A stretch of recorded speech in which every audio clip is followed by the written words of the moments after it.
Is there something that in your mind you want to try to do, but you have yet to start?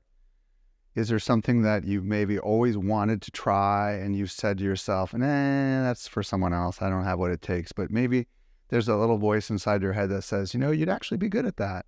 But something has stopped you from making forward progress. If that's the case, today's video is for you. I want to talk about how to persuade the most challenging person on the planet. And no, it's not your boss. It's not your parents. It's not your spouse. It's not your children. It's you. How to actually persuade yourself. Now, I know that I am a very persuasive person, but when it comes to actually getting myself to try something new, I'm extremely resistant. As a matter of fact, I have people that are throwing ideas my way all the time about things that I should and shouldn't do, and my default position is no, no, no. I feel like I'm a ninja warrior swapping the no's all over the place, and I get great joy out of saying no. But the truth of the matter is that there is a way to persuade people like us. There is a way to persuade yourself, and that's what I want to talk about today. So first thing you have to ask yourself is, what exactly do you want? Think about it. What do you want? Do you want to start a video series like I'm doing? Do you want to start a podcast? Do you want to start a business? Do you want to expand a business? What is it that you really want? And then in your head, ask yourself, why do you want this? Why do I want this? Like, for example, this is, I believe, the 6th or 7th video that I've recorded. And I had to go through this very process with myself. And I said to myself, what do I want? What I want is I want to get back to creating more content that's not just me interviewing other people. And why do I want to do it? Because I believe that it could have a good impact on my business. And that's the honest truth. I thought to myself, if I can show up more consistently in the written word and in the spoken word, I can get in front of my ideal audience more often. Some of them will want to check out the things that I'm doing. For example, my conference, Social Media Marketing World, and they might want to come and hear more. And that's the honest truth as to the why behind what I'm doing. Now, here's the thing. What motivates you and what motivates me might be very different. I have a lot of friends, and you might be one of them, that's very driven by feelings. You want to feel good. You want to love the work that you're doing. You want to be in your zone of genius. You want it to come effortlessly to you.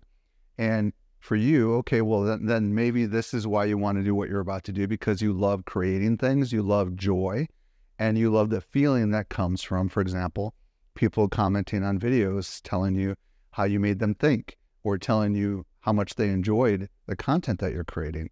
That is for the emotionally driven people. I, on the other hand, am not that kind of person. I'm a very logically driven person. So for me, my why, my motivation is going to be something very different.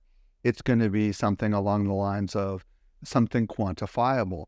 So I want to know that I'm going to be able to get a certain number of eyeballs. I don't need a lot of eyeballs to watch these videos.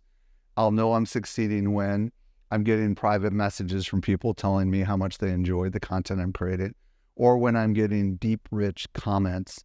Those are kind of the metrics that I'm looking for. And I'm actually tracking quantifiable metrics. Now, for those of you that are more emotionally minded, you might be like, what? But those of you that are logical, you're like, yes, you're speaking to me, Mike.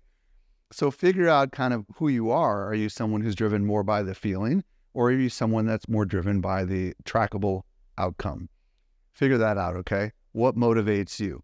So once you have your why and you know what motivates you, then there's a couple things that I strongly suggest you get out of the way before you start. The first thing is, what could go wrong? What could go south? If this fails miserably, what have I got to lose?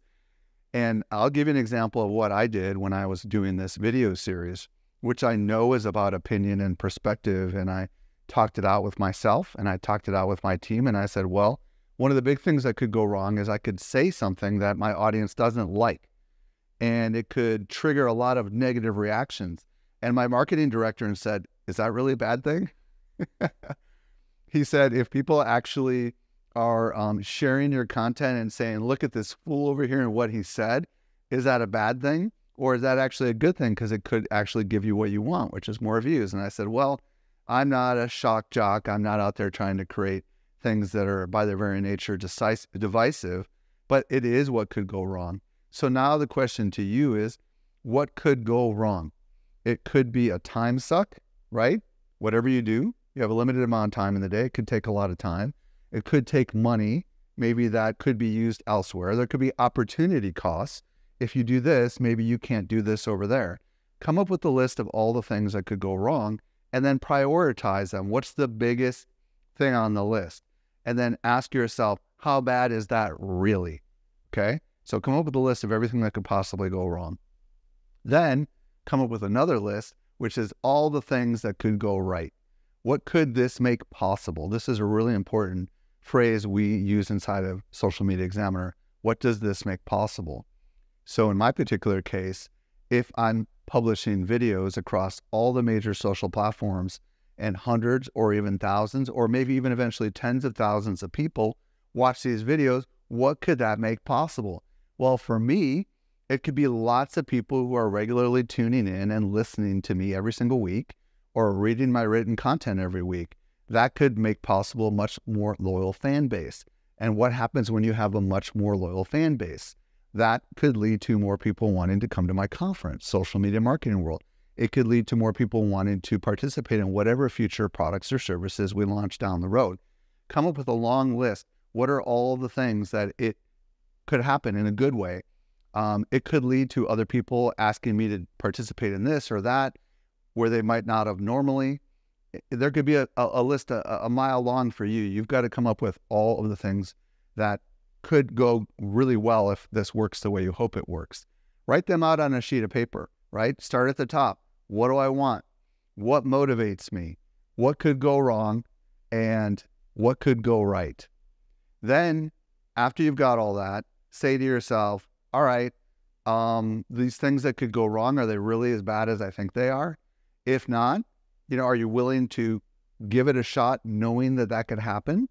If so, then proceed with some sort of a test or some sort of an experiment and say to yourself, I'm going to do this many whatever, right? I'm going to spend, in the case of creating content, I'm going to do 3 videos, let's say, right? And if this happens, I'm going to do more. Come up with a if this, then that, right? And if this other thing happens, maybe I'll stop. So come up with some sort of experimental framework in which you are going to move forward with your idea and then very quickly begin whatever that experiment is and gauge it. And by the way, I'm a logical person, so I'm gauging results. If you're an emotionally driven person, you might be gauging feelings. How do you feel creating this content? Is it soul-sucking? Is it inspiring other people? Does it lift you up? Do you actually find yourself very motivated to get up and do whatever it is you're about to do? And then once you've done a couple of experiments and trials, then step back, pause, reassess everything we just talked about, and then say to yourself, okay, should I continue or should I stop? And that's where at that juncture, you can make the decision to slightly modify your plans. Maybe the way you went about it, you need to change a little bit. For example, I have decided I'm going to continue to write weekly content and I'm going to publish weekly videos. The subtle modifications that I'm experimenting with right now are square videos on all the social platforms just to see whether or not square versus 16:9 is making a difference. So I'm running all these kinds of experiments and I'm kind of tweaking it as I go. And for me, this is really fun. To be honest with you, the hardest thing for me is to come up with things to get behind the camera and talk about. But when I do, I'm super excited. So how do you go about persuading yourself? How do you persuade the biggest critic in the world, which is that brain connected to, behind your eyeballs? How do you actually get yourself persuaded to change trajectory, to try something new so that good possibilities could happen, knowing full well that some things could go bad? I would love to hear from you. Would you please comment in the comment fields and also let me know, what kind of videos do you want me to make you? I'm making videos on thinking mindset when it comes to creators, marketers, and entrepreneurs. That's the kind of content I'm finding a lot of joy in making, despite the fact that I'm very, very logical. Thank you so much for watching. My name is Michael Stelzner. Catch you next time.